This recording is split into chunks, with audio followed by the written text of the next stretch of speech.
নিজৰ পৰিচয় বিচাৰি বিগতভ্ৰান্ত হৈ পৰা এয়াই হয়তো আমাৰ নতুন প্ৰজন্ম। এদিন হয়তো অস্তিত্বৰ সংকটত ভুগি এনেকৈ দিশহাৰা হৈ পৰিব। মই কোন, মোৰ পৰিচয় কি, মোৰ শিপা কি? আচলতে আমাক যদি আজি কোনোবাই পটককৈ সোধে যে তোমাৰ পৰিচয় কি, আমাৰ কিন্তু আইডেণ্টিটি কেইটালৈহে মনত পৰে। মোৰ ভোটাৰ আইডি, মোৰ আধাৰ কাৰ্ড, মোৰ পেন কাৰ্ড, ড্ৰাইভিং লাইচেন্স, সেয়ে আছে মোৰ পৰিচয়। আকৌ যদি প্ৰশ্নটো অকণমান জটিলকৈ কৰা হয় যে মোৰ সামাজিক পৰিচয় কি, তেতিয়াহ'লে মোৰ মনত পৰে ফেচবুক, হোৱাটছএপ, এক্স, এই সামাজিক মাধ্যমবোৰ। আচলতে সেয়া জানো মোৰ সামাজিক পৰিচয়? জুকাৰবাৰ্গ, এলন মাস্কৰ বিশাল ব্যৱসায়িক সাম্ৰাজ্যৰ আমি একোজন উপভোক্তা মাথো।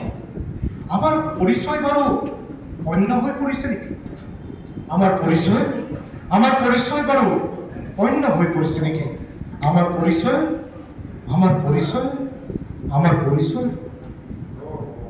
টিক টিক টিক টিক টিক।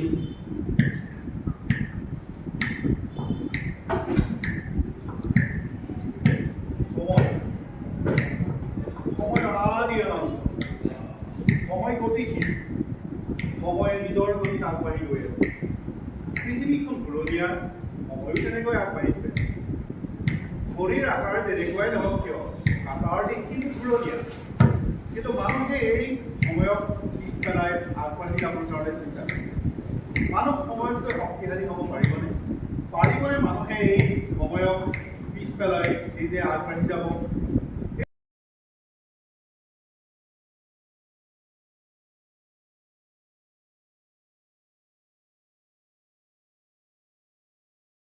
এই দুৰ্দুল্যমান অৱস্থাত মানুহে কি কৰিব?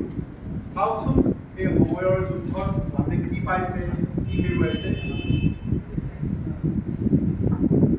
সময় নাই, ৰুবলৈ সময় নাই, চাবলৈ সময় নাই, ক'বলৈ সময় নাই, ৰুবলৈ সময় নাই, সময় নাই, কিয়নো সময় নাই, এনেই সময় নাই। মোৰালৰ ভিতৰত নাটনি মৰামৰি হয়, সময় নাই,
প্ৰতিদিনেৰ দৌড় কেবল দৌড় এই প্ৰতিযোগিতায় আমি কৰে বসছি আচলতে এই প্ৰতিযোগিতাখনি আমি ঘৰতে বা বিদ্যালয়তে আৰম্ভ কৰিছিলোঁ নম্বৰৰ দৌৰ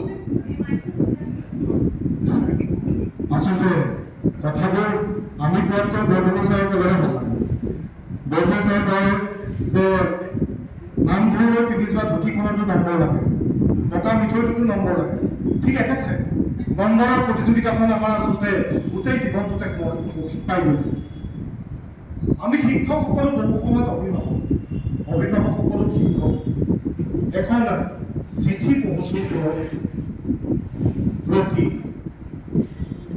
মোৰ দেশৰ প্ৰিয় অভিভাৱকসকল তোমালোকৰ সন্তানহঁতৰ জ্ঞান কথাবোৰ কৃত্ৰিম আৱৰ্জনাৰে পুতি পেলোৱা তেওঁলোকৰ মনবোৰক ক্ৰিয়াশীল সংশ্লেষণ বিশ্লেষণৰ পৰা আজৰি আনি তাত তথ্যৰ বিশাল চাপি দিয়া এয়া কি কৰিলা মোৰ অভিভাৱকসকল তোমালোকৰ সন্তানহঁতক গতিৰ কথা নকৈ পোনে পোনে প্ৰগতিৰ কথা ক'লা তোমালোকৰ সন্তানহঁতক যুক্তিৰ ভোট নিদিয়াকৈ প্ৰযুক্তিৰ কথা ক'লা কল্পনা আৰু পৰ্যবেক্ষণৰ মাতৃযুদ্ধৰ পৰা সিহঁতক বঞ্চিত কৰি সম্পদ ক্ষুধাৰ টেমা গাখীৰৰ দুধ দালি মুখত গুচি দিলা চুপি চুপি এদিন সিহঁত নিশ্চুপ আৰু সংগ নিন্দুক হৈ পৰিল সাজু থাকিবা মোৰ প্ৰিয় অভিভাৱকসকল এদিন তোমালোকক প্ৰজন্মই প্ৰশ্ন কৰিব আমাক জীৱনতে চোকা ৰাসায়নৰ চিচা বটলত ভৰাই থলা কিয় আমাৰ স্বাভাৱিক জীৱন চেতনাৰ চালখন বখলিয়াই পেলালা কিয় আমাক তোমালোকৰ ভৱিষ্যত সুৰক্ষিত কৰিবৰ বাবে বিষ মাপক বিষ সাজিলা কিয় সেইটা আমি কি উত্তৰ দিম মোৰ প্ৰিয় অভিভাৱকসকল সেইটো উত্তৰ দিব পাৰিমনে ভাবিব দেই কথাবোৰ দেশ চলাবলৈ মানুহ লাগিব মানুহ কেৱল যন্ত্ৰৰে দেশ নচলে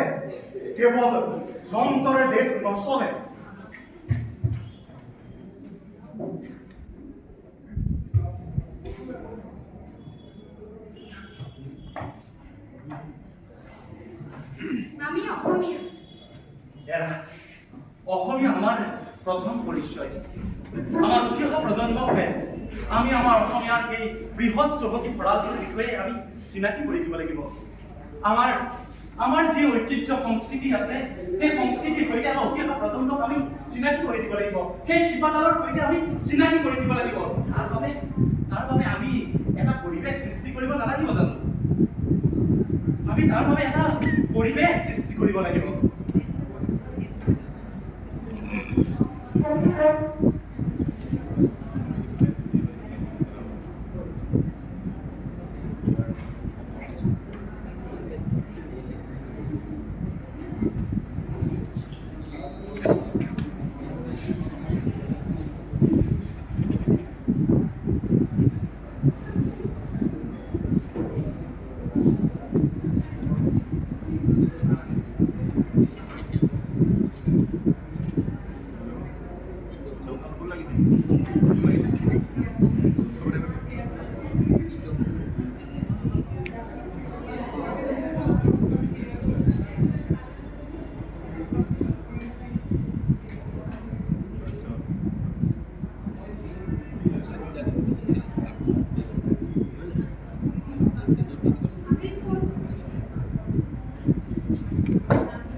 Oi, Judia.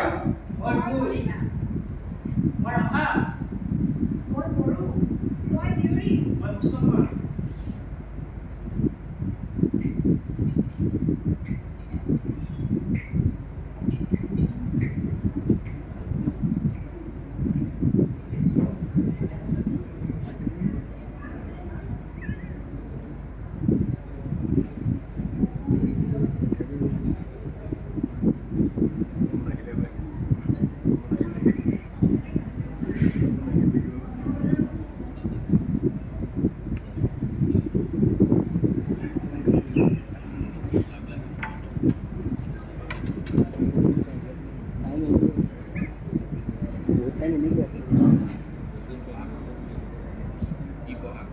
আমি অসমীয়া, কিন্তু তাৰ মাজতে আমাৰ বিভিন্ন ব্যৱস্থা। আমি কোনোবাই কৈছোঁ আমি আহোম, আমি চুতীয়া, আমি কলিতা, আমি বড়ো, আমি ৰাভা। সকলো সমাজৰ সোমাই আহে, সকলো সমাজৰ সোমাই আহে। নিজ নিজ পৰিচয় আমি কিন্তু এইবোৰ আচলতে আমাৰ সম্প্ৰদায়। আমাৰ প্ৰথম পৰিচয় হ'ব লাগিব আমি অসমীয়া। সম্প্ৰদায়বোৰ আমাৰ জাতীয় যাদুঘৰ, কাৰণ সকলো বৈশিষ্ট্যৰে আমি শক্তিশালী এটা জাতি হ'ব লাগিব। কিন্তু তাতকৈ প্ৰয়োজনীয় আমাৰ অসমীয়া ভাষা। আমি শিক্ষক হিচাপে আমি যদি অসমীয়া মাধ্যমৰ বিদ্যালয়সমূহক শক্তিশালী কৰি তুলিব নোৱাৰোঁ, তেতিয়াহ'লে আমাৰ জাতিটো জীয়াই থকাটো অতি কষ্টকৰ হ'ব। কাৰণ বিদ্যালয়বোৰে হৈছে এটা জাতিৰ মেৰুদণ্ডস্বৰূপ। কুঁহিপাত কুমলীয়া আমাৰ গছৰ ডালত, কুঁহিপাত কুমলীয়া আমাৰ ডালত, কুঁহিপাত কুমলীয়া গছৰ ডালত, কুঁহিপাত কুমলীয়া আমাৰ ডালত। ঢোল উঠিল টকৌ গছত লগাই গলো মলো,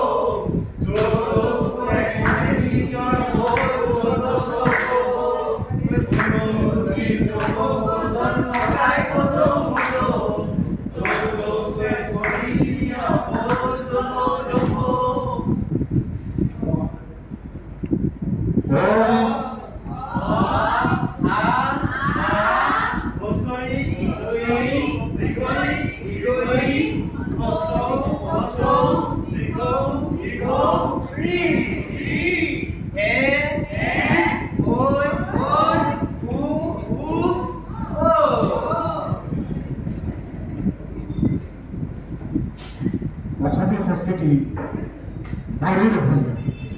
আমি সেই সংস্কৃতি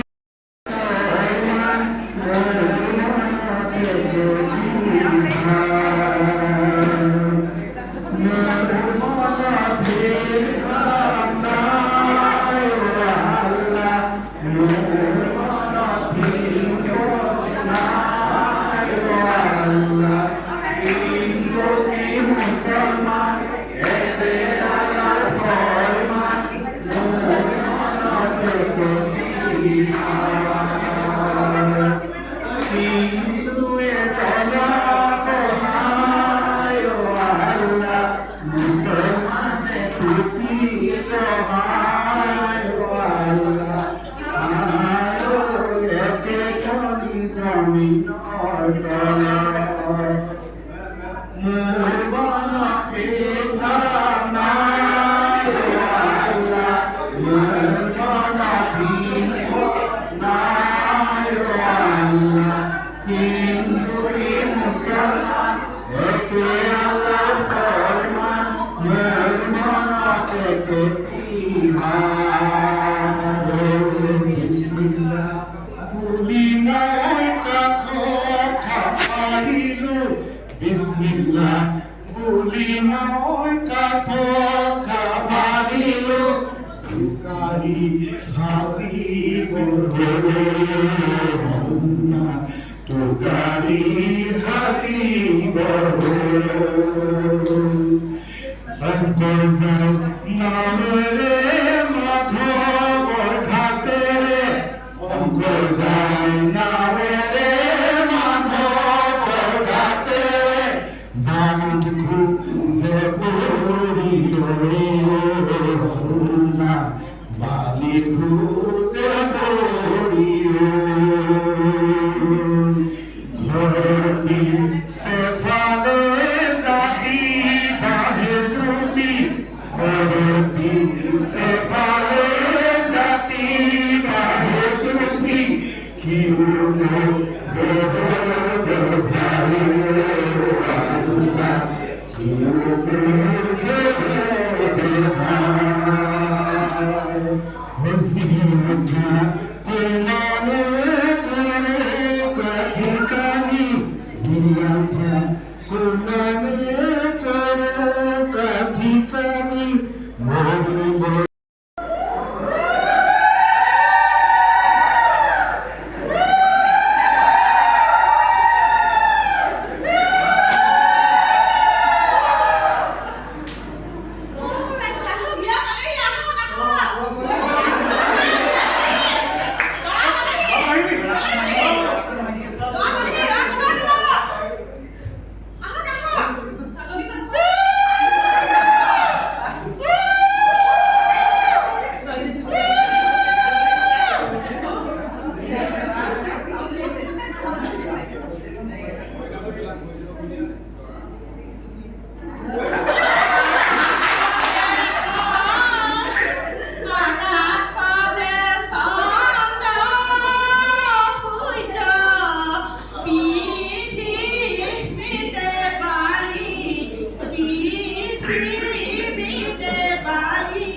তোমালোকৰ এই দেউতা চকুলাই তোমালোকে এজনী ঘটকক পাৰিবা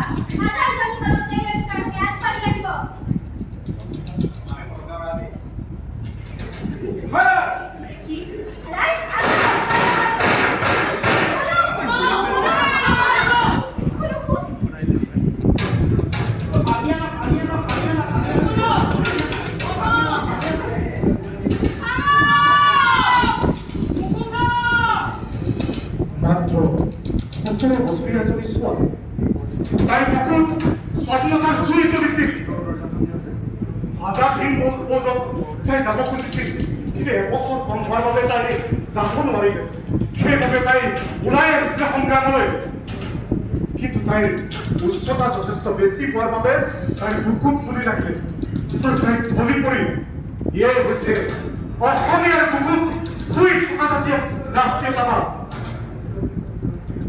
আহক সকলো আহক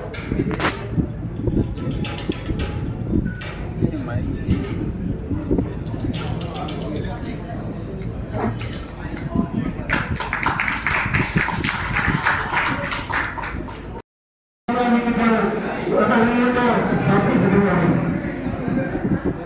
আমি সকলোকে জনাই দিব লাগিব যে অসমীয়া মৰা নাই অসমীয়া মৰিব নোৱাৰে অসমীয়া মৰা নাই অসমীয়া মৰা নাই কোনো কালে নোৱাৰে মৰিব অতীতৰ লুইতৰ খুঁটে কবাল অতীতৰ ভূতে কবাল অসমীয়া চিৰঞ্জীৱী চিৰদিন জীৱা